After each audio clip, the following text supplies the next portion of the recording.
I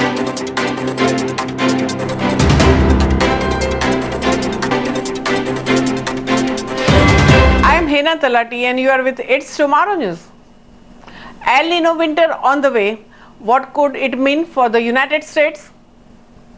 Fall has only just begun, but it's not too soon to look ahead to winter, especially since this one may look drastically different than the recent years because of the El Nino.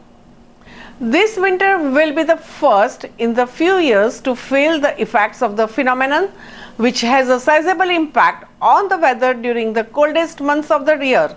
El Nino is one of the three phases of the El Nino Southern Oscillation, which tracks water temperature changes in the equatorial Pacific Ocean that can have a rippling effects on weather patterns around the globe.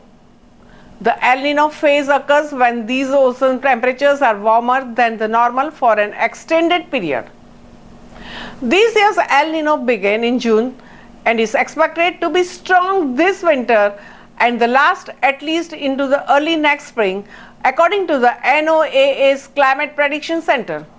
El Nino's cooler counterpart, La Nina, played a huge role in the past 3 winters across the United States, keeping the south dry while the parts of the west received lot of much needed snow.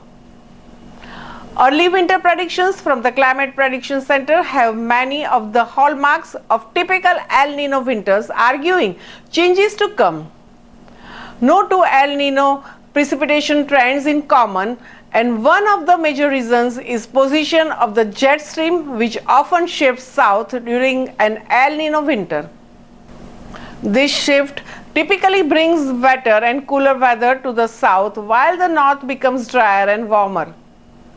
Because the jet stream is essentially a river of air that storms flow through, they can move across the south with the increased frequency during the El Nino winter.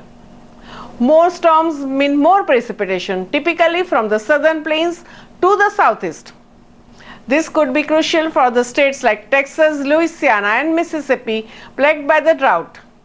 The combination of the cooler weather and more frequent precipitation may also increase the chances of the wintry precipitation like freezing rain, sleet, and snow to fall in the south. El Nino typically leads to the milder winter in the north, from the Pacific Northwest to the Rockies, Plains, and Midwest. Individual storms can still form and deliver bouts of the brutal cold or heavy snow to these regions, but they are typically less frequent.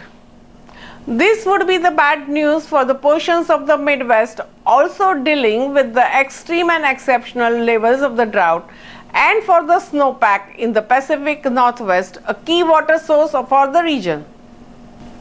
El Nino winter patterns are less regular in California, the Southwest, and Northeast. The frequency of the storms and uptick in precipitation across California and portions of the Southwest may depend on the overall strength of the El Nino.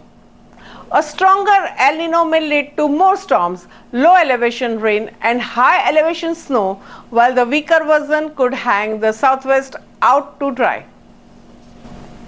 The Northwest doesn't have a well-defined set of expectations during an El Nino winter. The region can be milder overall like its other northern counterparts, but it can also be at the mercy of the robust coastal storms moving along the Atlantic coast. That's all for now. For more news updates, stay tuned with us. It's Tomorrow News. For more global weather updates like this, subscribe our channel and hit the bell icon for regular updates.